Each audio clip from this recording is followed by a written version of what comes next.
En Algérie, les manifestants exigent la libération de leurs camarades. Une marche a été organisée pour mettre la pression sur les autorités. Ils sont des dizaines de contestataires détenus dans les prisons.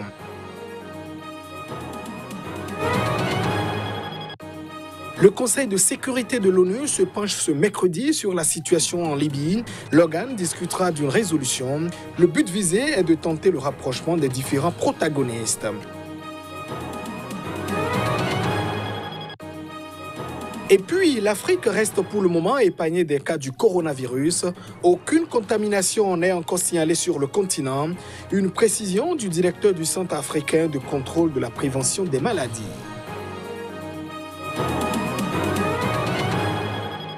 Et voilà pour le sommaire de cette édition. Merci de nous préférer pour vous informer. En Algérie, le mouvement de contestation populaire au régime en place continue d'être réprimé. Les manifestants du Irak qui agitent le pays depuis presque un an continuent d'être arrêtés et également poursuivis. Les contestataires étaient de nouveau dans la rue pour exiger leur libération. Plus de 120 personnes sont toujours détenues en attente de procès ou condamnées pour avoir pris part au mouvement de contestation inédit que connaît l'Algérie. D'après le Comité national de libération des détenus, créé pour venir en aide à ceux arrêtés dans le cadre de la contestation, les autorités continuent d'arrêter et d'emprisonner des gens qui militent pacifiquement. En effet, depuis la présidentielle du 12 décembre, boudée par les électeurs et remportée par Abdelmajid Tebboune, les autorités ont arrêté des dizaines de manifestants pacifiques selon Human Rights Watch. Nombre d'entre elles restent incarcérées et poursuivies pour attroupement non armé, passible d'un an de prison ou atteinte à l'intégrité du territoire, crime passible de 10 années d'emprisonnement. D'après Human Rights Watch, les offres de dialogue perdent ainsi de leur crédibilité quand les gens sont enfermés pour être simplement descendus dans la rue afin d'exprimer leur désaccord. Le 2 janvier, au moins 76 personnes ont été remises en liberté en une seule journée par les tribunaux, une mesure vue comme un geste d'apaisement. Mais les poursuites contre ceux pas encore jugés, environ 124, n'ont pas été abandonnées et les principales figures du mouvement restent en détention. Ils sont fragiles et constituent les oubliés de cette guerre qui se déroule au Sahel depuis plusieurs années. Et pourtant, les enfants subissent le niveau de violence sans précédent dans ce combat qui se déroule dans cette vaste région qui réunit 5 pays d'Afrique. En 2019, au moins 277 enfants ont été tués selon un rapport de l'UNICEF dans le Sahel. Les chiffres sont alarmants. Rien qu'au Mali, l'un des 3 pays du Sahel les plus durement touchés avec le Burkina Faso et le Niger, 277 enfants ont été tués ou mutilés au cours des 9 premiers mois de 2019. C'est le double du nombre total de 2018, indique un rapport de l'UNICEF. Mais c'est tout le Sahel central qui accuse une importante augmentation de la violence contre les enfants pris entre deux feux, des centaines d'entre eux ayant été séparés de force de leur famille, tués ou mutilés. L'Agence de l'ONU pour l'enfant appelle à la levée urgente de 208 millions de dollars pour financer ces opérations. Le Mali est le seul pays pour lequel l'UNICEF dispose de tels chiffres, a dit une porte-parole de l'organisation à Dakar, mais au Burkina Faso et au Niger aussi. Des enfants ont été victimes de meurtres, d'abus sexuels, d'enlèvements ou d'enrôlements contraints dans les groupes armés. Des centaines de milliers d'entre eux ont vécu des expériences traumatisantes, estime la directrice régionale de l'UNICEF. Le Mali, où le conflit a éclaté en 2012 avant de se propager, le Burkina Faso et le Niger sont en proie à une alarmante dégradation sécuritaire. Les femmes et les enfants sont les premières victimes de la violence. En 2020, plus de 4,8 millions de personnes pourraient être en situation d'insécurité alimentaire. Entre avril 2017 et décembre 2019, sous l'effet d'attaques de plus en plus courantes entre les établissements, les enseignants et les élèves, les fermetures d'écoles ont été multipliées par 6 au Sahel central. Plus de 8 millions d'enfants de 6 à 14 ans n'y sont pas scolarisés, soit près de 55% de cette tranche d'âge. Et au Mali, justement, la justice a ordonné ce mardi la mise en liberté provisoire du général Amadou Sanogo, meneur d'un coup d'État en 2012. Il est détenu depuis 6 ans pour l'assassinat présumé de soldats anti-putschistes. La justice a également déclaré la mise en liberté provisoire d'une douzaine de ses co-accusés. La Cour d'appel de Bamako a ordonné la mise en liberté provisoire du général Amadou Sanogo, meneur d'un coup d'État en 2012 et détenu depuis 6 ans. Amadou Sanogo va recouvrer la liberté dans un contexte où l'armée malienne est soumise à la pression des attaques djihadistes qui ont fait des centaines de morts dans ses rangs ces derniers mois. Amadou Sanogo est l'un des leaders du coup d'État qui avait chassé le président Amadou Toumani Touré le 22 mars 2012. Ce coup d'État avait précipité la déroute de l'armée face à la rébellion à dominante Touareg et aux groupes djihadistes liés à Al-Qaïda dans le nord du pays. Mais c'est pour une autre raison qu'il a été arrêté fin 2013 et jugé avec ses co-accusés depuis fin 2016. Leur implication présumée dans la mort de 21 membres d'une unité d'élite, les Bérets Rouges, retrouvés dans un charnier. Opposés au coup de force de mars 2012, les Bérets Rouges avaient vainement tenté un contre-putsch un mois plus tard avant d'être pourchassés par les putschistes. La Cour d'appel de Bamako a également décidé de la mise en liberté provisoire de la douzaine de co-détenus d'Amadou Sanogo. Au Malawi, la Cour constitutionnelle et l'autre a annoncé ce mardi qu'elle rendrait public lundi prochain son jugement très attendu sur la régularité de l'élection présidentielle de mai 2019, un scrutin qui a consacré la réélection du président Peter Mutharika, une réélection contestée par l'opposition qui l'accuse de fraude. La Cour constitutionnelle du Malawi rendra le 3 février prochain un jugement sur la régularité de la réélection du président Peter Mutharika en mai 2019. Si la Cour constitutionnelle se prononce en faveur de l'opposition, de nouvelles élections pourraient être organisées.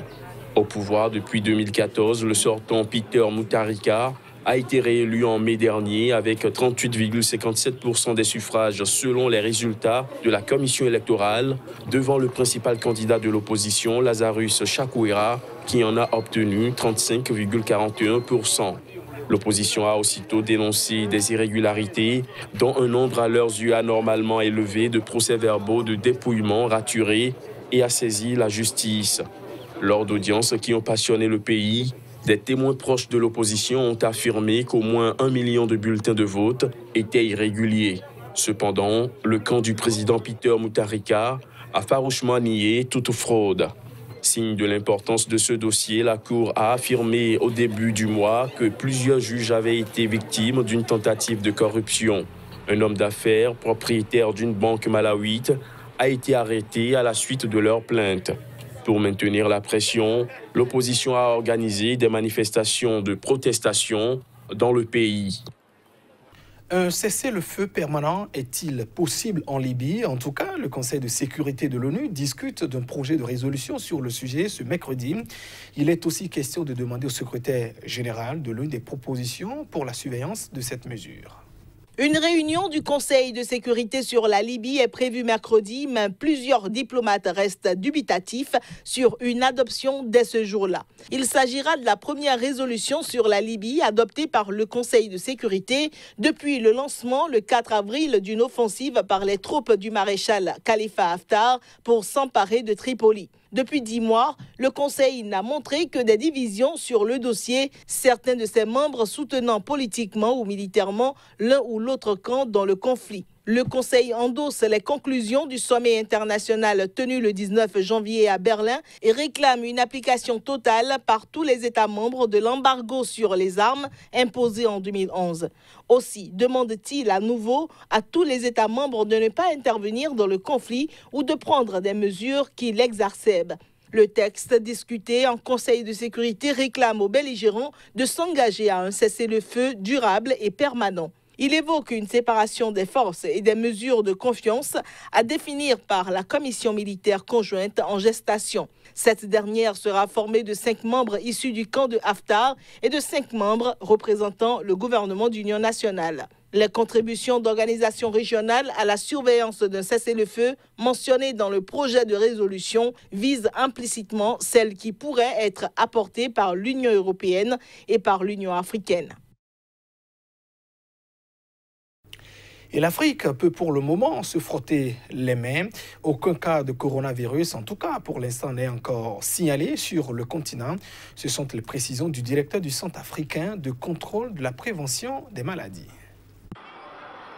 L'angoisse monte à travers le monde face à l'épidémie de pneumonie virale. De nombreux pays prennent des mesures de précaution aux frontières et déconseillent les voyages en Chine. En Afrique, des rumeurs font état de cas suspects dans plusieurs pays. Pour calmer les esprits, l'Union africaine a effectué une conférence de presse à Addis Abeba. Le responsable sanitaire a déclaré que l'épidémie de pneumonie virale sera une mise à l'épreuve pour les systèmes de surveillance sanitaire des États membres de l'Union africaine. Jusqu'à présent, nous n'avons pas eu de cas signalés, même s'il y a des rumeurs de cas non confirmés dans plusieurs pays. Il est très possible qu'il y ait des cas sur le continent qui n'ont pas été reconnus. Nous devons admettre que nous ne pouvons pas soudainement être tellement chanceux que nous n'avons pas de cas en Afrique alors qu'il y en a partout dans le monde. Nous devons donc admettre qu'il y a certaines choses que nous ne savons pas. Les systèmes de surveillance dépendent du niveau de nos systèmes de santé dans les États membres. Nous savons tous que nous sommes à des niveaux très différents dans les États membres. Certains pays ont des systèmes de surveillance très forts, d'autres ont des systèmes de surveillance faibles et pour d'autres encore, nous travaillons avec eux pour renforcer ces systèmes. Ce sera une mise à l'épreuve de la manière dont ces systèmes ont été renforcés ces dernières années.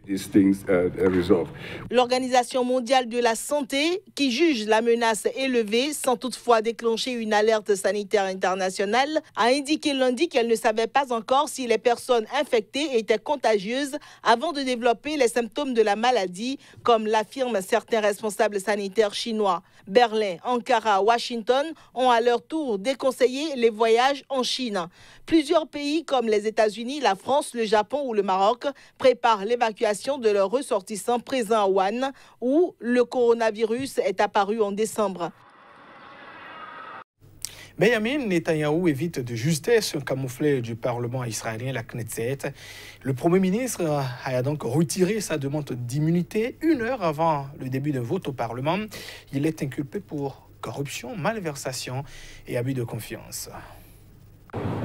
C'est depuis Washington, où il est en visite, que Benjamin Netanyahou joue sa survie politique.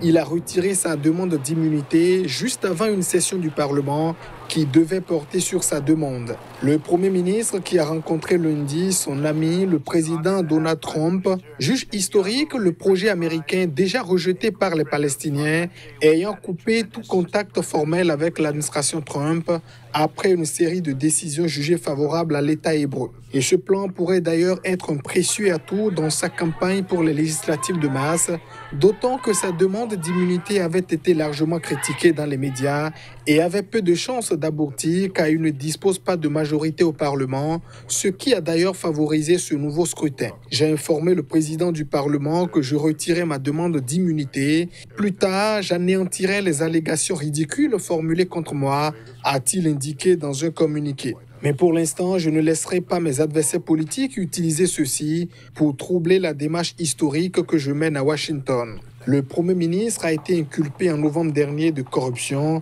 malversation et abus de confiance dans 3 affaires. La loi israélienne prévoit que tout ministre poursuivi pénalement doit démissionner, mais cela ne s'applique pas au Premier ministre. S'il peut rester en fonction, Benjamin Netanyahou ne jouit toutefois d'aucune immunité face à la justice, d'où sa demande initiale au Parlement début janvier. Le Premier ministre misait sur sa victoire aux élections de mars pour remporter une majorité et ainsi se protéger de la justice. Mais les partis d'opposition avaient convaincu une majorité de députés d'examiner sa demande d'immunité avant les élections, ce qui posait un problème de taille au Premier ministre qui risque de perdre ce vote crucial. Mesdames et messieurs, c'est sur cette information que nous refermons cette édition. Merci de votre attention. Restez fidèles au programme de votre télévision Sika TV. Au revoir.